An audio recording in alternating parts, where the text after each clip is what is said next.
evolution and blessing, unity with the L-O-V-E. Love is the solution, so set your love free with the L-O-V-E. Further evolution and blessed unity.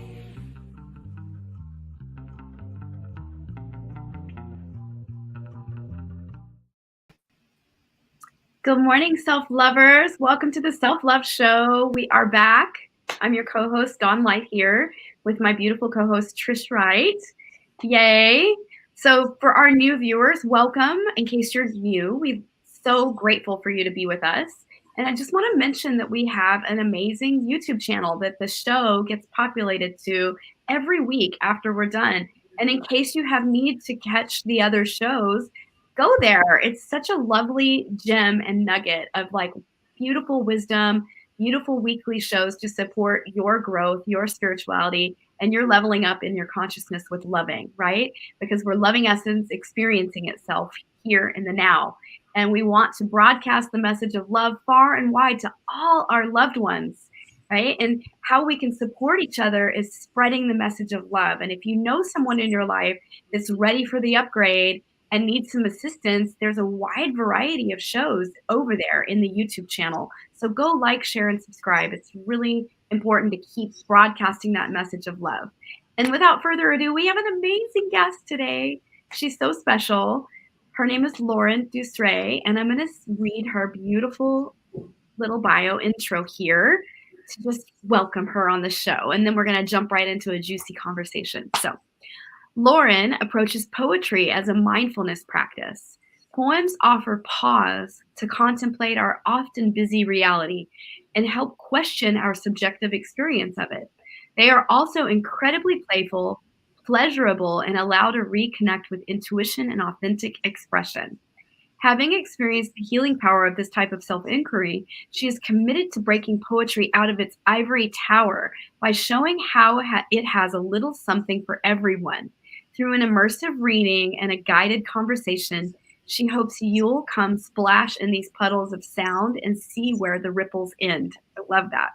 Lauren is a poet and a student of mindfulness, an inner MBA graduate and UX content strategist at Google. And she grew up in French America household, which has led her to dance between two homes, Paris and New York. She holds 2 masters in American literature and sustainability and social innovation. In previous lives, she was a music journalist and a speechwriter for the French Consul in NYC and an educator for multilingual students. She published her first book of poetry, Tongues Tied, in November 2021, and she just released her first album, woohoo, of poetry and music called Chords Sensibles, as a duo with Paris-based guitarist Hadrien Remy. And without further ado, welcome. Oh my gosh. Thank you. Thank you. And props for reading some French. You know, I just threw that in to, get you on your toes. You know what? I just did it too, which is great. Yes. Yeah. Very happy to be here. Thank you so much. Yay. I'm so happy to have for you to say yes. I met Lauren in a workshop, and it was a really deep interpersonal shadow work workshop where we touched some really beautiful intimacy on an emotional and just like spiritual levels. And I was really inspired by your work and in the world. And I've been watching you sort of develop, you've been developing before I knew you, but I've been watching you drop some really, really cool things in your life. Tell us a little bit more about this. I don't know how to pronounce it. Can you say it? Called Sensible, the album. Yeah, the album and the band. Yes. Yeah, absolutely. And yeah, there was no me pre-Trish. It's just the year 0 is when I started doing this. No, it's been years. I'm like, thank God things are like coming to the surface. This album is honestly a dream that took like a few years to materialize. So I started writing poetry kind of quote unquote properly about like 5 years ago. Did we lose Trish? She'll be back. Okay, perfect. Yeah. Yeah, it's about 5 or 6 years ago. And something that I really enjoyed in the practice was like the musicality that came up as I began writing. And I grew up in a musical household. So I think that had something to do with it. And very quickly, I was like, oh, it'd be so cool to put my words to music. Yes. And I looked, I was kind of like asking friends who were, I think, mainly kind of like DJs and like in electronic music. I was like, do you produce anything? And it was hard to find that fit, which gives me much, much respect for any creative collaboration. I think that meeting of two creative people is like nothing short of a miracle. So True. 10 years ago, I met Hadrien, who lives in Paris, who's a professional guitarist, quite serendipitously, where I wanted to do a reading of my work in French for the first time. And a week before, I was like, oh, it'd be nice to have music. Not planning ahead very far. And my sister was like, I have this friend who's a professional guitarist. You should meet. And we met up like 4 days before the show. Adrian, being the talent that he is, just kind of like improvised a few chords. We did the show together, mostly improv, and we loved it so much that we decided to like turn some of the tracks that we had done together into an album. And that took about like 2 years. And we finally Wow. did it a few weeks ago. Oh Yeah. my gosh, that's so incredible. And I just love how spirits just fully supported you. You put it out there and it arrived so gracefully, exactly what you needed. Very serendipitous for sure. Yes. Oh, magic. That is so magical. Yeah. Yeah, congratulations. Thank you. Thank you. Yeah, I'm curious. I mean, just to like throw the ball back your way. Like, what is both of your relationship to poetry? Because I know poetry and music is like one form, but I don't know that it's the form that people think of like mostly, but it's out there. So I'm just like curious, in all the forms of poetry, like what is your relationship, if any? Oh, well, I love poetry. For me, I'll answer first. Thanks, Trish, for handing it over to me. So I wrote some poetry when I was young, and then I got away from. I mean, I'm a writer, but I didn't write in the stream of like actual like poet stanzas. I didn't write in that way. And I love poetry. I love Hafiz. I love Rumi. Those are some of my faves. And I live with a musician, so I literally wake up to like my husband serenading me on the piano and go to sleep to it sometimes. And so I have a special relationship with it. I really appreciate the arts in all ways. Like I really have just a love for the arts. I think even before I dated my husband, I dated musicians. So I've always had this like musical inclination inside of me. And I even was a DJ for a period of time in my life.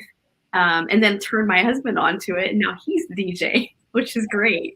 So, but I haven't personally written enough poetry in my own life. I would just say I did have one really big piece of poetry come through when I was in graduate school. I was really grieving the loss of choosing to not have another child because of the circumstances in my life, and it was just like I knew that in order to birth my business and to move forward in my life and the age that I was, and there were all these components, I was just finally surrendering to what was and letting go of needing to the attachment to it happening, and just surrendering.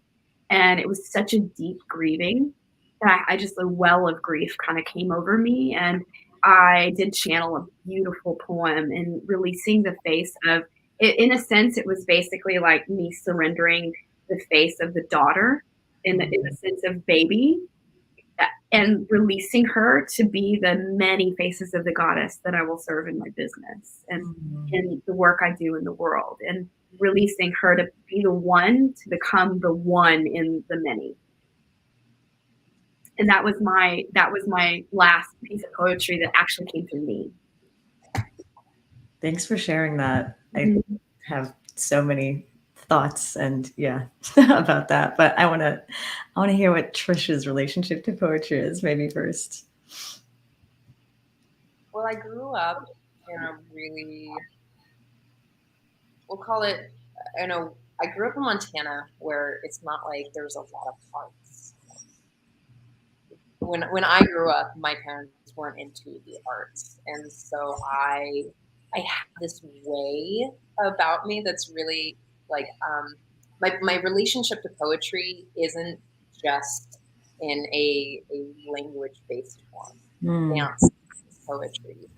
Um, Painting is poetry. It's the channeling of your divine essence or your inspired movement of whatever is in you out in the expression that really suits your soul, suits your heart, and suits your expression. And so I see it as music, or I see it as verse, or I see it as dance, or I see it as, some artistic expression, whatever that may be. And just coming back to this like personal story is that I write in this very specific way. A lot of people don't like the way that I write. Like there'll be like a full sentence and then there'll just be like half a sentence, and like it's the way that my rhythm moves, and I feel like that's fairly poetic for me. That's poetic for me. I also move like the way that I dance, or the way that I create. Like I love to create containers for people to have their full expression. Like I like to create fantasies for people, and that's also one of my artistic or poetic expressions. Do I have anything else I want to say about that? Yeah, there's like, it's like a feeling, right? When you hear a poem that resonates, or a song, or a lyric, or a beat structure that just feels like it vibrates in the marrow of your soul. Like that is poetry. Yeah. Yes. Wow. Yeah. I have like so many thoughts with both of the things that you said. I mean, yeah, Dawn, your story of just like channeling that like intense grief into a poem, I think is one of the things that I find incredibly moving with poetry, right? It's this like way to express some of the hardest things in a way that's profoundly beautiful and really personal, kind of like to your point, Trish, just like, I mean, both personal, and I think you put your finger on something that it's like, you're like opening yourself up for this thing to express, right? There's almost something impersonal or like transpersonal when you get into that flow, which is maybe why, poems don't happen that often, right? Because it's hard to like, I know I struggle with like having a practice where it's like, okay, let's sit down and let's write something. That's super tricky, right? Yeah, inspiration has to strike. Yeah. And I think the practice is like being around, like when that happens, can you have kind of like structures or practices that you can like quickly like get into to like not let it necessarily like fly away? Wow, you're breaking down the actual process. I love this because you're breaking down the process for someone that is possibly a new seeker, right? For our viewers, like, are you a new seeker or a newcomer to possibly writing poetry? And like, what would support you to actually facilitate the opening there? And like having, like, can you speak a little bit, Lauren, around what are your practices to support you to really call forward your own poetry? Because it's never the same, and it's always tied to like a deeper emotional current or something you're processing or going through in your life, right? For sure. Yeah. Yes, for sure. And I like what Trish, you were saying about like, it's a feeling, and it can express in many ways. That's definitely something that I love hearing in conversation with people when I ask them, like, what's poetry to you? They're like, oh, it's like walking down the street and like seeing something really beautiful. Right. So I think that's the first thing to share with like newcomers. It's like, it doesn't have to be a sonnet, like it doesn't have to be this very structured, like formal thing. Quite the contrary. My coming into poetry was very much against that. So studied literature in France, which, is wonderful in many ways, but then is also very formal in other ways. Hence poetry just feeling really untouchable to me, right? I was like, this is, like super formal, quite complex, honestly quite obscure. I'm not really sure what these poets are trying to communicate. So felt obscure until I started writing it. And I started writing it because of two things: a breakup. So, emotions were coming up, they needed to be expressed. And I had spent so much of my life writing in different capacities that, the pen was like the easiest outlet for me. And then morning pages. Around that same time, I started writing. So every morning, first thing, for those of you who don't know what morning pages are, you basically like wake up and you write 3 pages, just like completely free form, like automatic writing, really not trying to pause, edit, censor yourself in any way. And what I found was that towards the end of those 3 pages, I'd kind of run out of like narrative pieces, like, oh, I dreamt about this, or like, I need to do this today. And I would slip into what felt almost like, like wordplay, almost like nursery rhymes. I was like, oh, there's something like rhythmic, like Trish, what you're saying, like the rhythm of your writing, like, oh, there's a rhythm here. There's like, I'm playing with sounds. This isn't like, what is this? And I started taking those pieces out eventually and kind of like working on them as like poetry. And that has really been a practice that I've used for a really long time, just like morning pages, trusting that like what needs to like emerge will throughout that process. So in a way it is a bit work, right? Where I'm like, I do need to sit down and do this writing. But it's also trusting a certain like spontaneity and intuitive expression, for sure. Love this. Dawn and I talk a lot about a lot of things, but like a lot of the time, this whole global concept of productivity being like you push and you do this very masculine thing where you push and you go and you do the thing and you go forward. And we talked a lot about, especially during the beginning of the pandemic when we started the show, around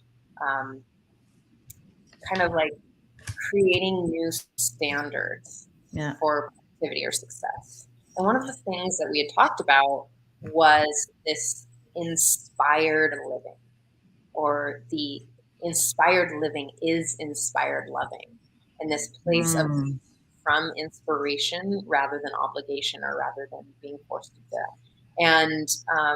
And so in the sense of, not every day do I feel like dancing, or not every day do I feel like writing, not every day, but when it is boiling up inside of me, it's so much more profound than a forced verse. I don't know who said it, and maybe you do. My ex fiance once used to tell me, to write is like to piss. You have to do it when you can't hold it in. And I was like, oh, okay. Wait, can you say that again? And I'm probably butchering the line, but it said, to write is like to piss. You have to do it when you can't hold it anymore.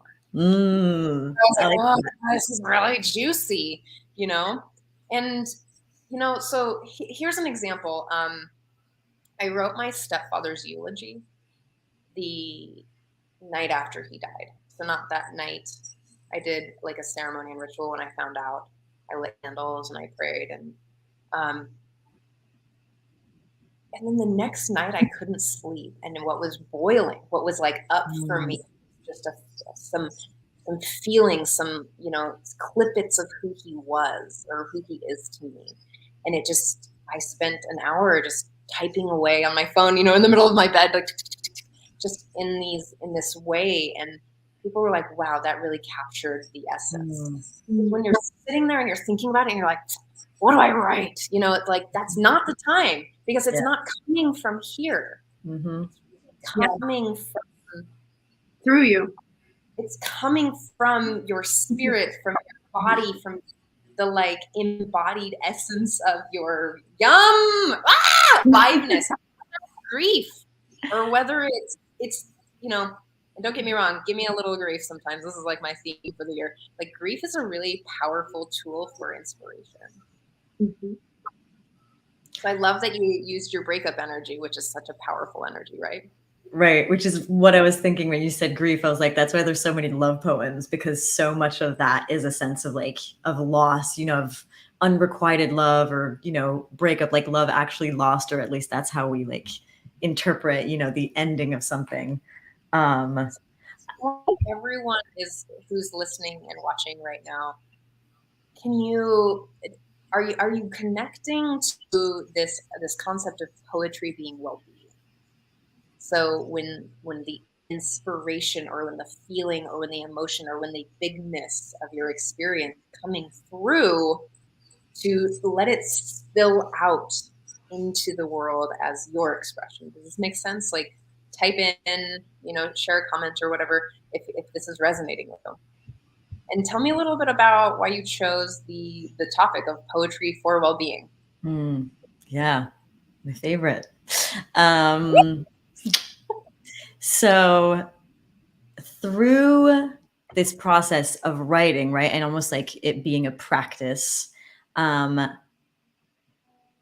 it just blew my mind how much poetry had to bring to us, and just how different that was from like the formal education I got around poetry. And so I think there's kind of broken it down into like 3 to 5 main ways that poetry can like support our well-being. The first being that like playfulness and pleasure, right? Like, again, when I started writing, I was like, oh, this sounds like a nursery rhyme. Like, words are just these like acoustic building blocks that I'm just setting up in a certain way, and let's see how the like what Legos I'm like building into like a a castle of sound type of situation, which I found really liberating from that kind of like, it has to be very it has to be very intellectual, it has to be complicated words. It's like, no, the bottom line is like, poetry is playing with words. We can all play. We're all kids at some point, and knew how to play. So that I found really exciting. In the pleasure piece, this links to music, where again, I had kind of this like, intuitive sense that poetry is musical. And I think a lot of people sense that. But when I dug a little bit deeper and went to a bunch of amazing workshops, I found out there's actually like 3 small scale studies that show that the parts of your brain that light up when you listen to poetry are the same that light up when you listen to music.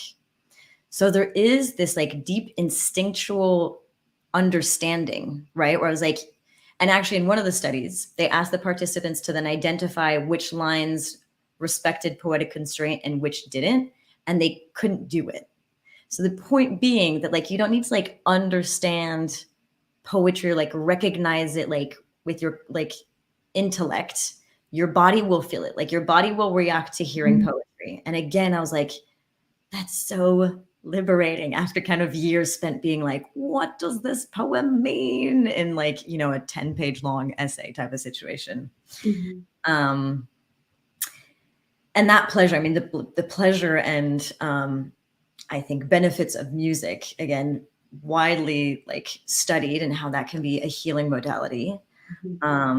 And then there's another way that is truly one of my favorite, which is that poetry, because you can be like, okay, great, like poetry, music, then, potato, or like, why is it different from the other arts or from other genres? Poetry uses language, right? Which we all use to like in a certain capacity. And that is something that we use kind of in our rational mind, right? To like organize the world. That's how we function with concepts and things like that. So we use this thing that is part of our rational mind to evoke, elicit, like express things from the non-rational, right? Emotion and intuition. And I think that's a really unique, like, place to exist. I think poetry is at that threshold between the explicit and like the implicit. And when you get to express in that way, you get to know yourself better, right? You can be like, whoa, like, what is all this? Where did it come from? This joy, this sadness, this grief. And you can work on it with the familiarity of language, because we speak every day. So it's like, you're not left with like maybe a color on a canvas, which might be super beautiful, but if you don't really understand like the visual arts, that might be really confusing. Here you have words on a page, even when you're just reading a poem, and you can go back and you're like, why do these words make me feel this way? And I think that makes it like an incredible and very unique tool for like introspection, self-awareness, and essentially like self-love, because like getting to know yourself is getting to know yourself as love, right? Yes. So that's my piece on poetry and well-being. Well said. Well said. And it doesn't have to be writing poetry as well, which is a thing that I like to really underline, because I think, well, in conversations, I feel like people go there pretty fast. I'm like, no, even reading poetry, again, it's just like listening to it. You get exposed to that musicality, to also like the pause, right? You mentioned at the beginning that I approach poetry like a mindfulness practice. Like a lot of my relationship to poetry is reading it. And it's getting to sit down. You can't really tear through a book of poetry as much as you can like a novel, right? So it's like, you're going to have to take your time. The line breaks literally like create space on the page. You have to pay attention to every little detail, because if you skip a verse, the poem has a completely different meaning. So it's this amazing like mindfulness practice as well, which is that I think is available to anyone, even if you think you can't write, which I think everyone can write. I love that. Go ahead. I have a question for you. Sure. So, before I ask the question, I do want to reiterate what you said, is that, poetry isn't the necessarily expression of language, like written language. So I love that you said that. I've been working in, so I do something called open floor, which is Gestalt meets kind of like a 5 rhythms dance. And there's a lot of Zen awareness practice, and it's very poetic in a lot of ways. So one of the practices was to become deaf and dance change, and to witness another person's expression of in a triad was just wow. Yeah. Very sensual expression as death. I was like, wow, death is so sensual. I would anyway, but the question that I have for both of you, and I know that Dawn answered a little bit, but I really am curious, and if you can type in your list of top 5 poets, whether it's embodied or written, like top 5 poets, so that people can really get to know you through the things that you are studying. And maybe you too, Dawn. Yeah. Love this question. I'll let you, if you Only need 5. They're going to be my top like right now. I can't give an absolute top. There's no way that is happening. Yeah, I can definitely jump in here.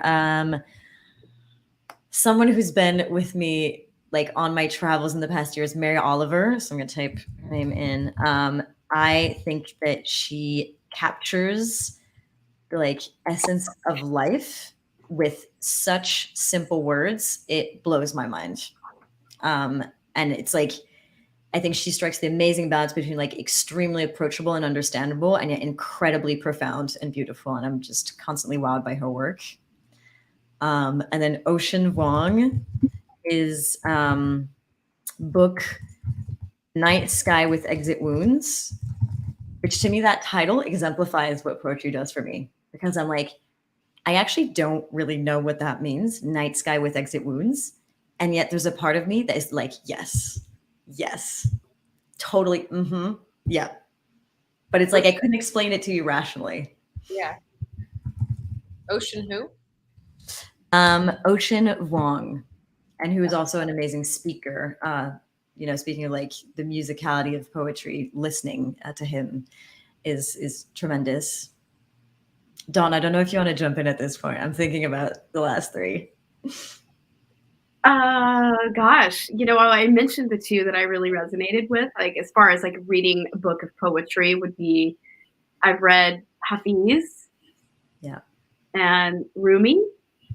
All Rumi poetry is beautiful to me. Rumi is incredible. I would add, it's actually this poet that I think I met, quote unquote, met her on Instagram. Can't exactly remember how. And I just love what she writes as well. Like similar, like I feel like what I love with Ocean Vuong is that he almost like reinvents the English language in a way that makes me feel I'm like reading a language that I know how to speak, but that I'm learning how to understand. Like it's just this like flipping the language on its head. And she does this too. And her name is Isabel Correa. She hasn't published a book yet, or I mean, her stuff is on Instagram. I'll leave it at that. And then I love Trish, your prompt of like thinking about like maybe like a non poet, because I definitely feel like I'm thinking of like movies that have felt that way. Well, okay. Novelists that I find incredibly poetic are Arundhati Roy. She wrote this book called The God of Small Things, which, again, her use of like metaphor is truly breathtaking, and the whole story is like heart and breath-breaking taking. And Zadie Smith, a British writer. Again, she writes her novels, and then like in the middle of like a, you know, you're following the narrative, and suddenly I feel like I get like lifted off into something like incredibly poetic. Love this. Yeah. Just like writing something. Yeah. I'm creating a list, so. Thank you. Yeah, I do a lot of little bits in the back. I just posted it on the chats for everyone. You're on it. Yeah. Yes. Zadie Smith. Oh, I was actually creating a 1 through 5 list, but I'll do it again. Okay. Sweet. Yeah. Trying to think of mine. Do you have more, Dawn? Go for it. Jump in. I'm going to.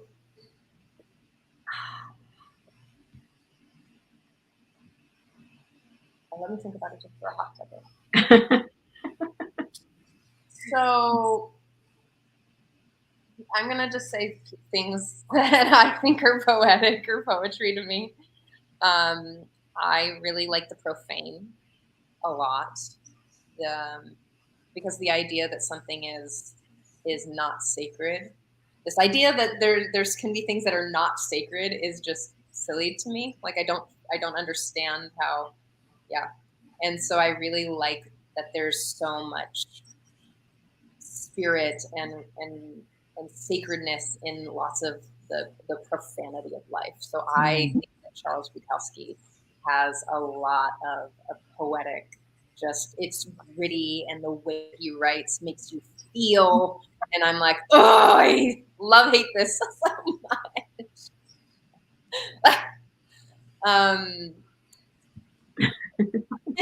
You know, like about feeling, right? I like to feel poetry.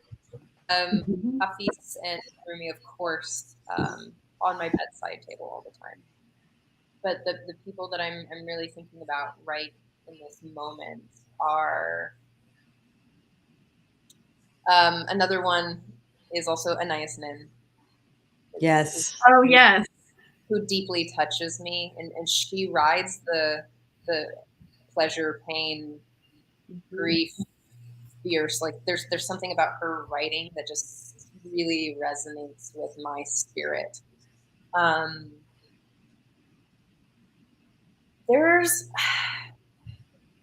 I'd have to look. I don't know their name, but there's this dancer who's there's this woman, and she's a dancer on Instagram, and her work is so emotional. Like sometimes it's very sexy, and sometimes it's, you know, like there's a style of kind of I don't know what it's called, modern dance, I guess, that's just the expression of, like, I love that.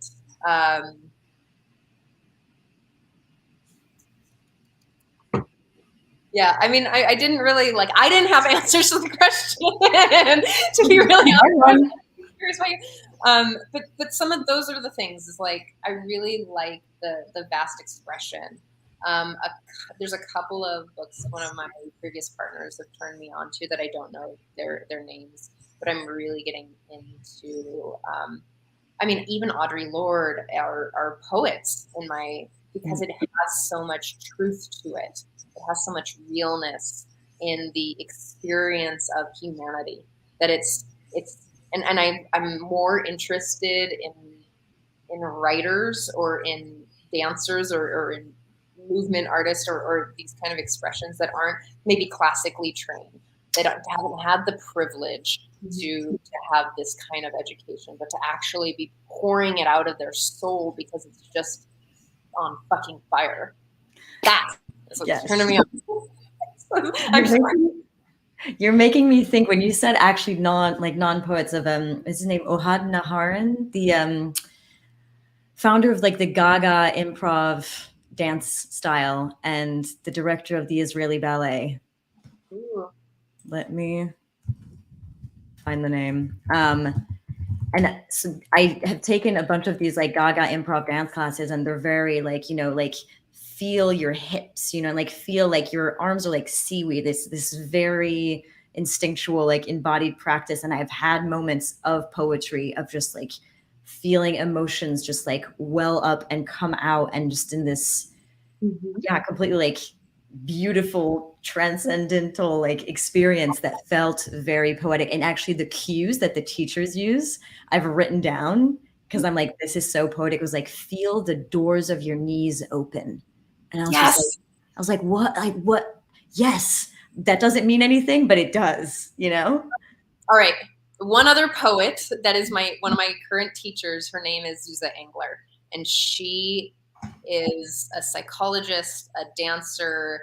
She is there's some Buddhist philosophy in there with Buddhism is like, and you know, Taoism is incredibly poetic, and she is like, she'll say things like that to us all the time, and I'm like really in love with this woman. She's my favorite. I'm posting your top 5 in a form, in a list. I love that you posted those things, Dawn.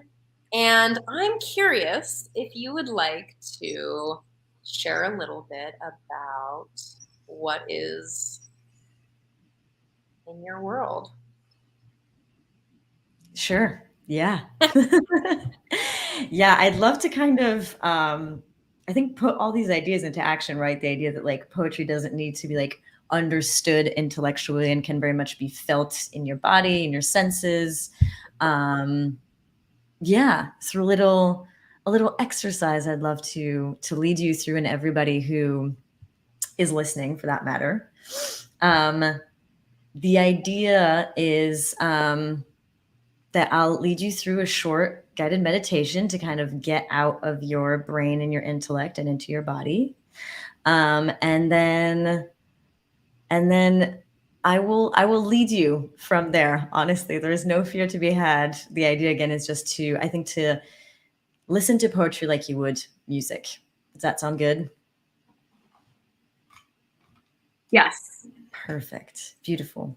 So you can find a comfortable seat if you're sitting. If you're standing, that's great as well. But just maybe bring your awareness to your back. Make sure that you feel both alert and supported. You can maybe take a few little shoulder rolls, neck stretches. And then when you feel comfortable, I invite you to close your eyes and start connecting to your breath. Maybe saying hello to your breath for the first time today, just noticing your inhales and your exhales.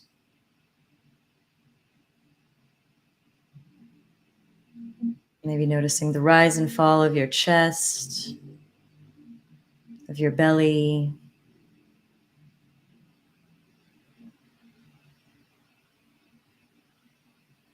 And then slowly starting to pay attention to how your whole body feels right now in this moment.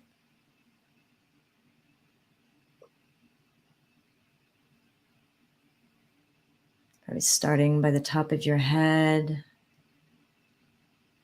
and gently melting your awareness downwards over your forehead, your cheeks, your nose, your lips, your tongue, your jaw, your throat and neck. How does your head feel right now?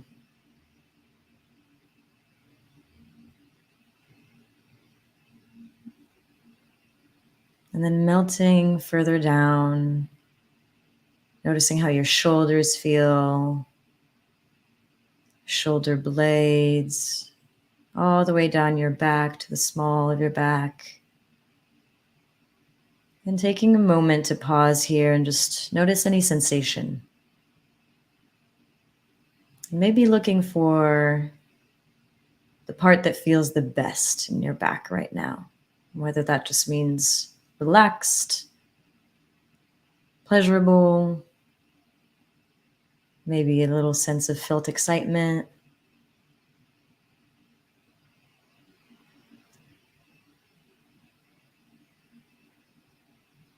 And then bringing your awareness to the front side of your body. Again, just melting down your chest, your belly, all the way down to your seat. And taking a moment here. Slowly feel out the most comfortable, relaxed, at ease, or even juicy parts of this whole landscape of your body.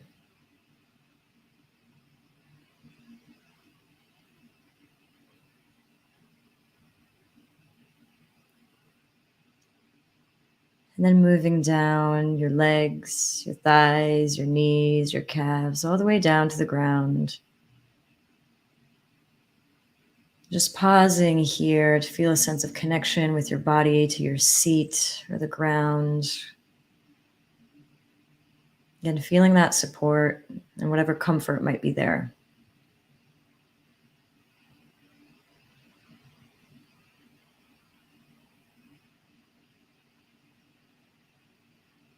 And then letting your awareness once again expand to hold your entire body and just noticing this is how you feel right now.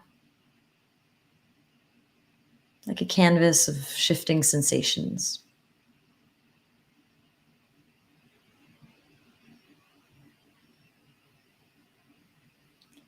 And now bringing your attention to the soundscape around you. Perhaps starting with the sound of your own breath, and then extending it outwards, trying to pay attention to every little acoustic detail. The sound of my voice, perhaps the humming of a computer, perhaps the sound of someone that's in the room with you or in the room next door. Extending that awareness to street sounds or whatever sounds are outside the place you're in right now.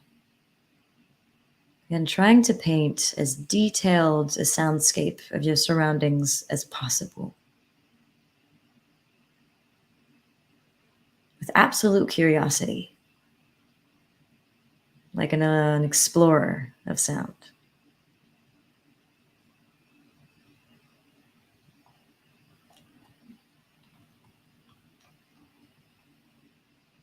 And holding on to that awareness. Keep on listening.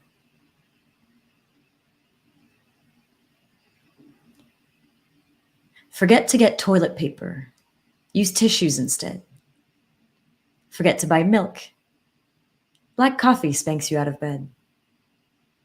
Forget to do the laundry. Holy socks hide skillfully in sneakers. Forget to do the laundry again.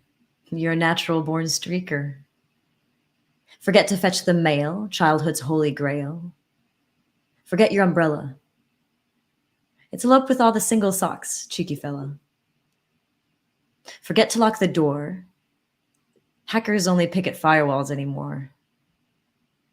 Forget your phone at home and sever a limb and bone, or maybe a leash. Forget the text you wish you hadn't sent. Forget it like the text you once sent and can't remember. Forget the text you never sent. 3 dots, rolling in a loop. Dot, dot, dot. Drops of digital water torture. Forget your persecutor by proxy server. Forget about him. Actually, forget that. And focus on forgetting the story you spun and tangled in when you tied up memories into a clean bow and laced a noose instead. Forging the past is an unpleasant present. Forget the argument you didn't win. Prefer whining and dining. Forget doubts downed with each drink. Forget it, you said, and walked away. With each sip, you replay the scene until it's bloated and obscene. The kiss, the smile, the look, the touch, the embrace, the compliment, the contemplation, the physical temptation, taser memory with masochistic melancholy. Forgetfulness is ignorance reclaimed is bliss. Forgetfulness deflates regret with a hiss. Or forgetfulness is letting go of something you won't miss. So forget about trying to remember your whole shopping list like trying to stuff a sleeping bag into a sack that never fits. Forget freely and trust a tug on a thought will string the rest along. Forget just enough to remember vividly what's left. Forget meaning. Remember forage skin. Forgive moments for being fleeting. Forgetting is forfeiting life at a funeral. Formal surrender to the limits of being.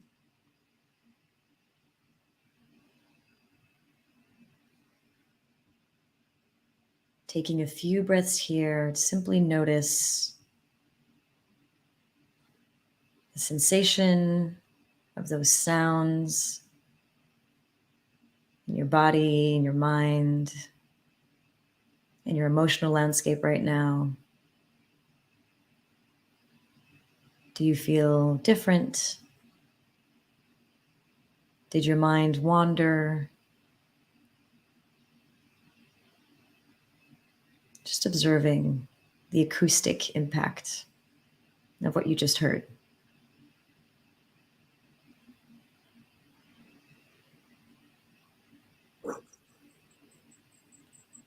And then slowly in your own time, you can start to bring some movement back to your body, maybe flutter your eyes open.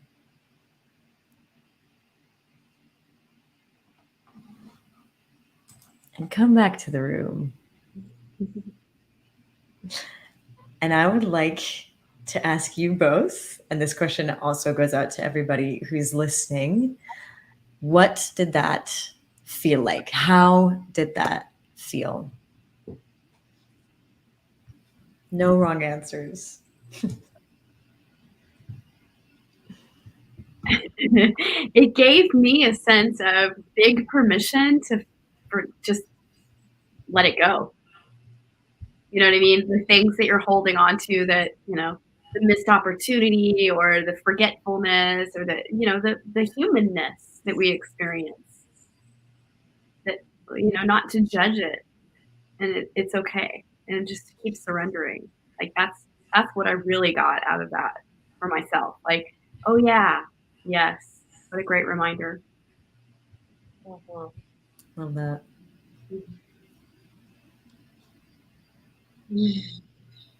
I love, well, I'll share how I felt. How I feel an expansion in my chest and in my ribcage. A softness in the shoulder that I hold tight often. Like a nostalgic feeling around the memory, like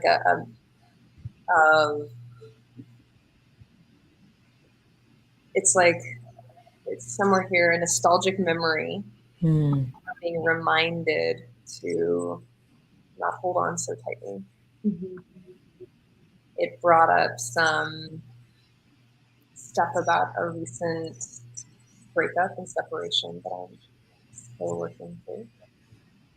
It made me smile and laugh about some of the socks and the cheeks and like natural streaker. It's like it's a very humanizing poem to play with the polarity or the dichotomy of life. It's like being attached to doing the laundering and doing it perfect, and but then there's a lot of spontaneity that is lost in control. So the forgiveness being the non-attachment or the choosing not to control it. That's how it. Read the last line again. I loved the last Here, one. can I put it up? Because I totally missed this. So yeah, definitely feel free to put it up. This is actually a perfect kind of segue. Yeah, so the last line is formal surrender to the limits of being, or forgetting its working life at a funeral, formal surrender to the limits of being. Forgetting is working life at a funeral. Wow, so deep. And one of yours then. Sorry, can you say that again? This is one of yours then, yes. Yes. So I did write this one. Yes. And I would love, so that part, is kind of to like get you into like, yeah, the like physical experience of what it is to hear a poem without having the words. I think I know that like when I hear a poem, I'll catch my mind trying to be like, wait, like what was that? Like trying to like hold on to the words. And it's a nice actually invitation to surrender. We're getting like meta with this, but when you hear it, you just kind of have to go with the sound. Mm-hmm. And something I find great about poems is that they're quite open, right? Like I think a thing that can seem frustrating, it's like, but what does this mean? And I think the whole point is that it can mean whatever it just evoked in both of you, right? Based on your personal experience. Mainly based on your personal experience. So I would love to know, and again, this question goes out to everyone, maybe like one or two lines that for you really like captures what the poem's about. Okay, so I'm going to put that back up now. Thank you. And give everyone the opportunity. So if you're watching or listening right now, I know that if you're listening, you can't see it. Yes. If you reach out to Lauren, I'm sure that you can get this poem. Totally. And the idea being that to me, there are as many versions of a poem as there are readers, right? So this is not like an exam. There is not a line that is actually capturing the poem. That's up to you. For our hearing and possibly seeing impaired people that are listening and watching right now, please find a way to reach out to me and I will get this information to you the best way that's possible. Absolutely. Okay. I really like forget to buy milk and black coffee spanks you out of bed. I like that part. Why do you like it? Because there's this the spank piece. Because caffeine is kind of a spank. You're like, ah! And there's a draw to, especially if you're addicted to caffeine, like to draw to get drops of digital water torture. It's so like the double dot, the triple dot. Oh my God. How often are you like waiting for someone to text you back and you're like, shit. Yep. It's totally water. So forget about trying to remember your whole shopping list, like trying to stuff a sleeping bag into a sack that never fits. That is so freaking accurate. Awesome. It's so true. I love this whole bit. Forgetfulness is ignorance, reclaimed is bliss. Forgetfulness deflates regret with a hiss. Or forgetfulness is letting go of something you won't miss. Yes, so true. That piece is really like, even there's so much in there. Like,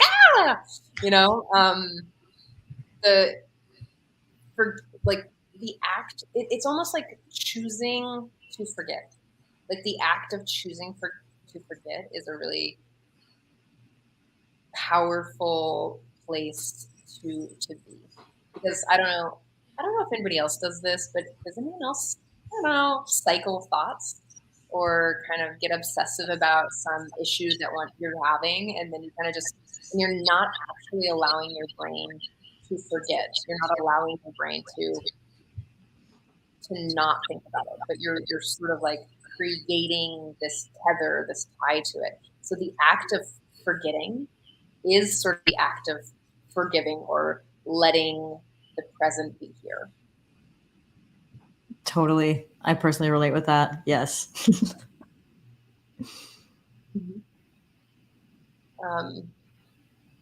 I love that you put in, okay, so there's that whole section here on the top side, the top right side. Forget the argument you didn't win. Prefer whining and dining. Forget doubts downed with each drink. But I really like this piece in this line of pieces is forget it. You said and walked away. Like you added forget it to this whole, it's just so good. It's a piece. Thank you.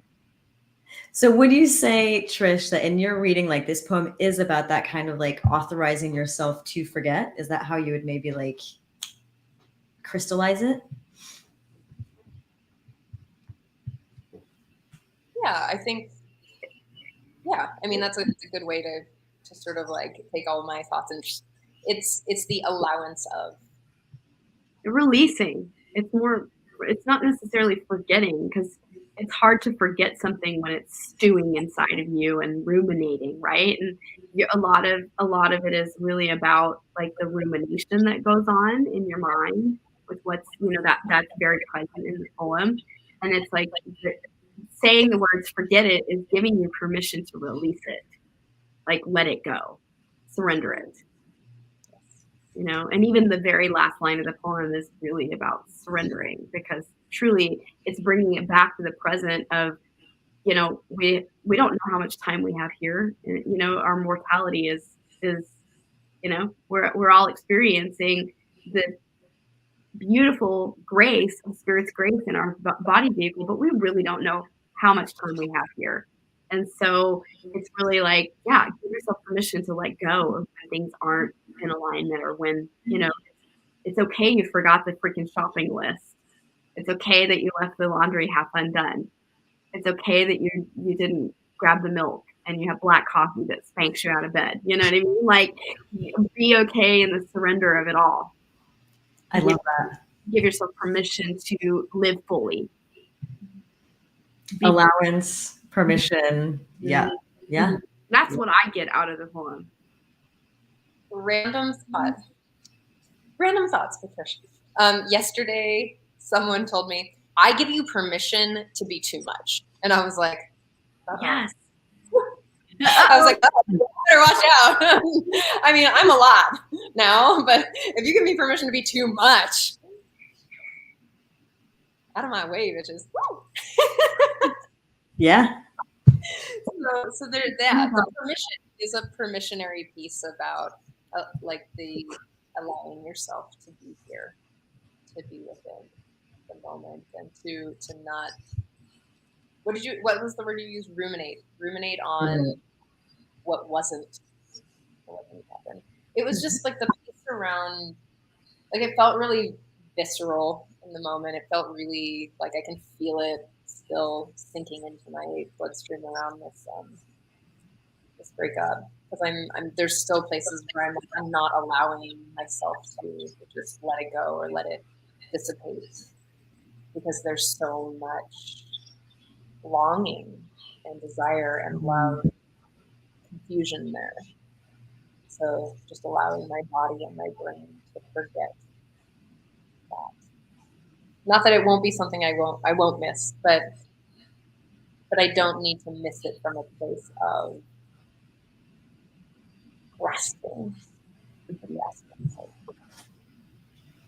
Lauren, yes. Putting that in. I'm like, yes. Like, I mean, that's what I find magical, right? Is like how you're like, this relates to this thing that I'm going through in my life. And using like the metaphors that you read. And again, I'm not here like toot my horn, right? Like you can do this with any poet's poem, right? But it's like using somebody else's words to like work through something that you're working through, right? Like to get to that granularity of like, it's not something, I don't want to miss it from that place of grasping. Like I find that such a rich like framing. Hopefully it feels that way for you. The human experience is so connected, right? Like the idea that we're separate is really not true. That your experience, Lauren, your words are going to resonate with me. We're community, tribal creatures seeking connection. We're connection seekers, and so to connect with someone's heart and to find pathways of empathy, I think are like the nature of humanness, of humanity. It's like we want that, we desire that, we're craving connection. I want to hear Dawn Light's stuff that she's what's up in her world, whether it's good, bad, ugly, whatever, like whatever it might be. I want to hear all of her. She would never use these judgmental words, but like all of those experiences she's having. Like I want to know her, and I want to feel her. I want to connect with her pain in my pain. Like that's the nature of humaning, I think. And I love about your poem is also it's the really looking at the attachments to the things like we get these ways of being. Like I have to go get the milk so I can make the whatever it is that I need in the morning, but to allow the spontaneity of life to happen, to reframe the like I fucking do laundry for the last 2 weeks and now I'm underwearless and sockless and I guess this is just how it's gonna be. But to be okay with that. And to give yourself permission to not make it mean that you're not worthy, valuable, or enough because it didn't then. Yes. Just to be. Right? Because it's like how many times, the human side, I mean, you could look at anyone's life and any profession and they will have an endless list of things to do. Endless. It's always more stuff added to the list.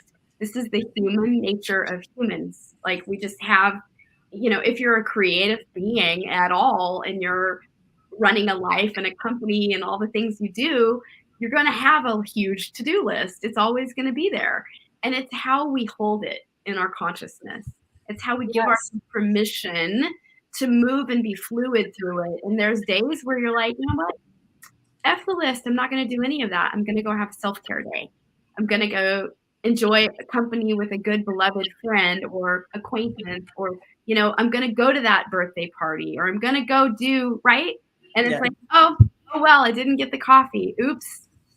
I'll get it tomorrow. No big deal. Right. And it's giving yourself permission to have your humanness and your amazing divine experience simultaneously.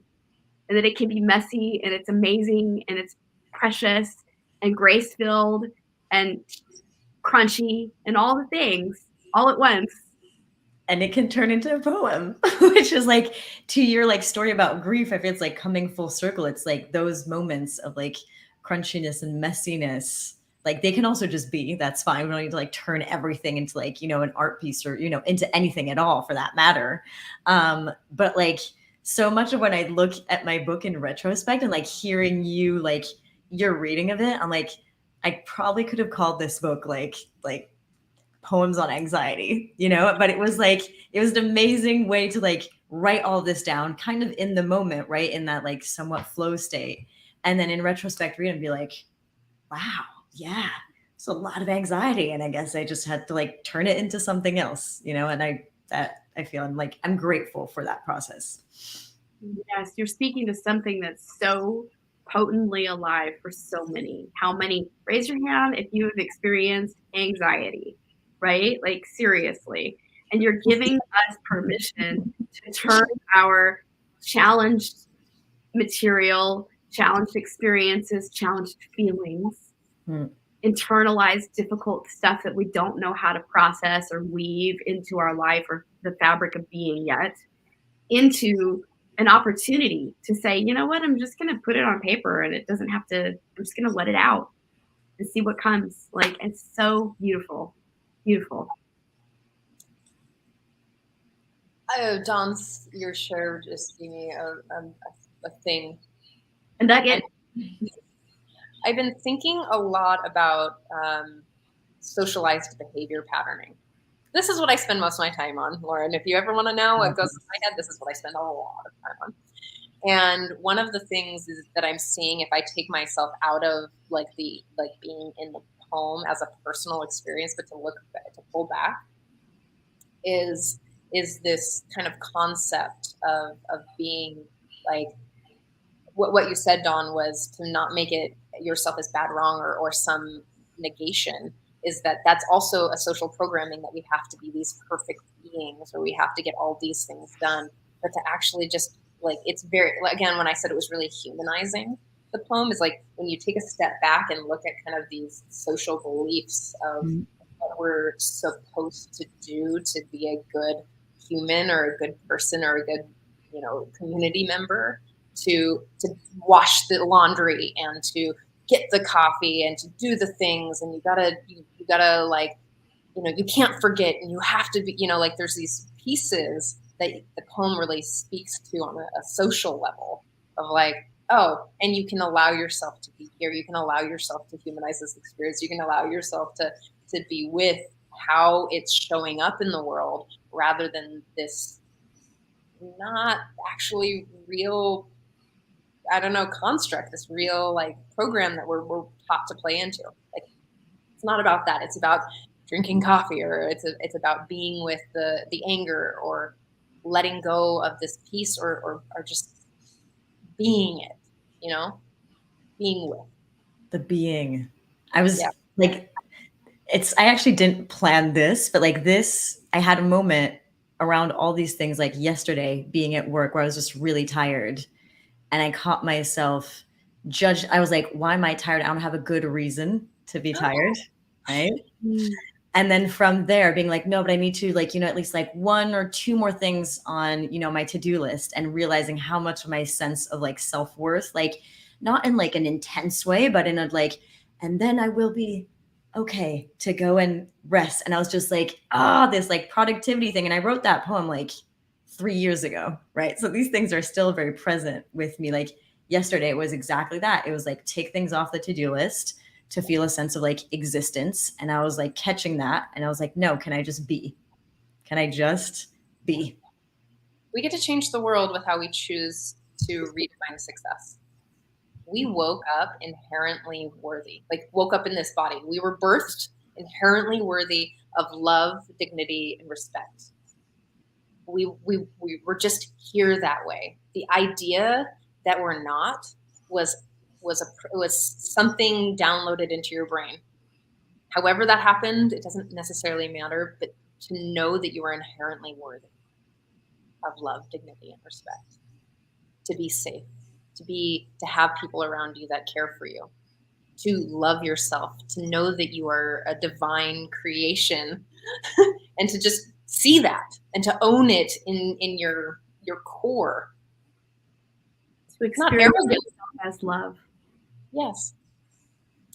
So I have added Lauren's book into the chat. If you're loving this, I invite you to go to Amazon, check out Tongues Tied.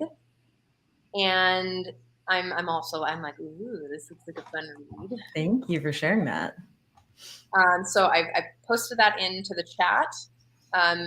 You can also find it it's Tongues Tied, TONGUESTIED,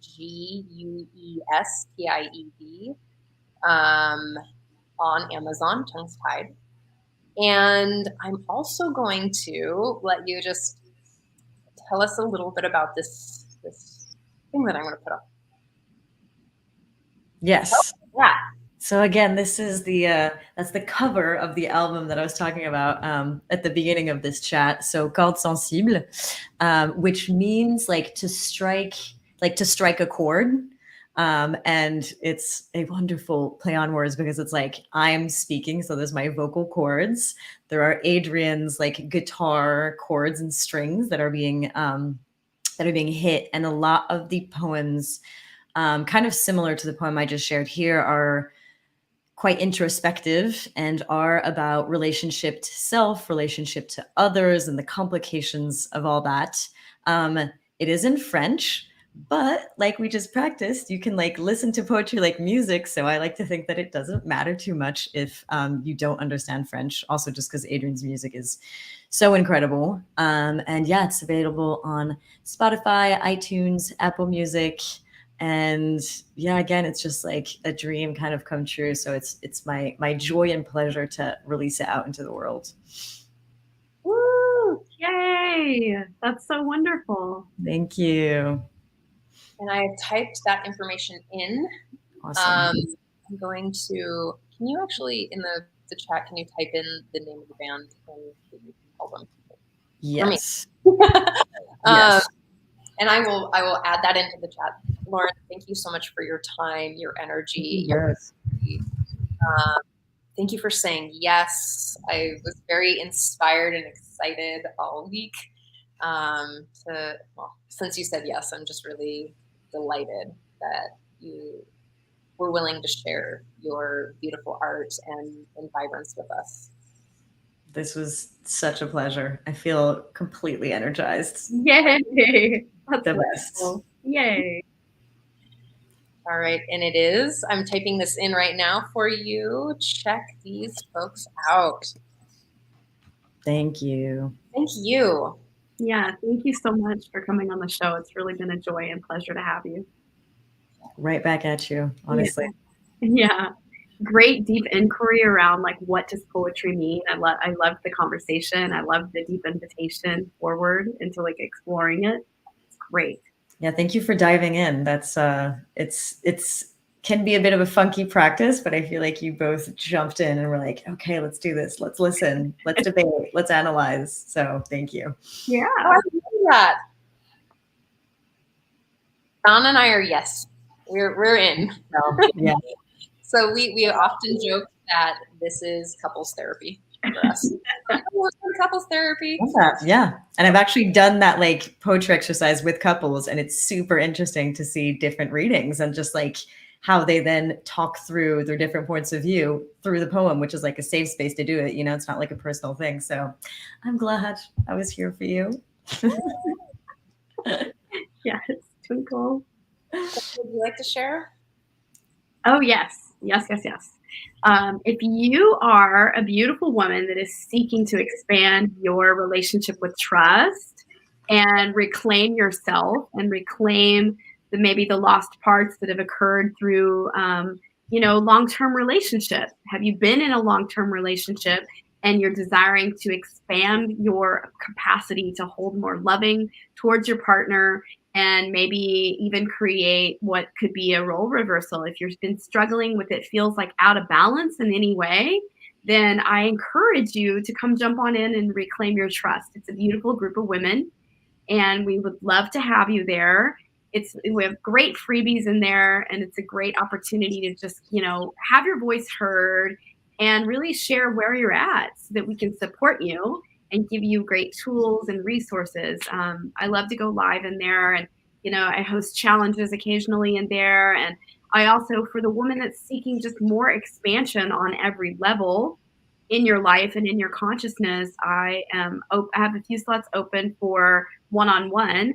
I'm running a group right now called Unleash Your Sovereign Queen, and we're entering into week 3, which is exciting, and I'm loving it. It's an amazing container, very, very deep sharing, very, very deep opportunity. You love it too? Yes. Awesome. And so, I would love to just talk with you. If you want to have a one-on-one, I'm offering some free, 30-minute chats just to give you some direction in your life around what your healing might be. If you're ready to kind of release those intergenerational patterns that have kept you stuck, that have kept you showing up as your inauthentic self in your relationships and in your marriage, then let's look at it. Let's look at what's showing up for you. Where are you stuck? Where is your trauma? How can we support you to create a strategy and a path of healing for you? And what would that look like? So if you want that support and want like just some eyes on your experience in life and listen with the ear of my heart so that I can really give you some deep guidance, I'm good at it. This is my life's work. This is what I do. I'm devoted to your awakening. And so I invite you to have a book a free call. Love to talk to you. And I have added that into the chat, so you can just go ahead and click that link. So, Thank ladies, thank you so much for your Thank work. you. Keep up the good work. Always. And keep living from your inspiration. Because we Absolutely. can change the way that success is defined. Our Yeah. generation gets to change this. Let's do it. We get to just live from the juice of our inspired bone marrow. So let's do that. I also want to give a shout out to Sign Network, Love Coach Academy, Global Peace Tribe, and Scott Thomas for running us out, as well as Temple